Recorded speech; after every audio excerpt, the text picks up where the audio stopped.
Gaza n'est ni l'Ukraine, ni la Syrie, ni même Hiroshima. C'est plutôt un cauchemar pire que tout. La colère mondiale s'embrasse face à la chute des civils et des enfants. Le Conseil de sécurité se mobilise et les sanctions internationales pleuvent sans relâche sous toutes leurs formes. Ces titres ne relèvent pas de l'imaginaire, mais bien d'une réalité vécue par le monde au premier instant du déclenchement de la guerre.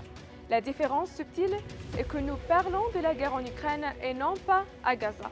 Gaza, avec une superficie de moins de la moitié de Kiev, est principalement peuplée de civils innocents, voit son nombre de victimes dépasser celui de l'ensemble des civils ukrainiens après seulement 36 jours de guerre, comparé aux 20 mois depuis l'attaque russe.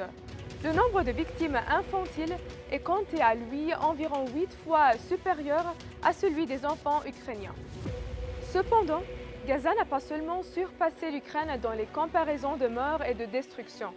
Elle a même dépassé la Syrie, qui a perdu environ la moitié de ses logements après 4 ans de crise. Gaza a atteint cette même proportion en seulement un mois après l'agression israélienne sur le territoire. Quant à la catastrophe la plus terrifiante de l'histoire de l'humanité, à savoir l'alargage de la bombe nucléaire sur Hiroshima pendant la Seconde Guerre mondiale, Gaza l'a également dépassée. L'occupation israélienne a largué sur le territoire plus de 30 000 tonnes de bombes jusqu'à présent, équivalent à la puissance de la bombe nucléaire qui a frappé Hiroshima, évaluée à seulement 15 000 tonnes.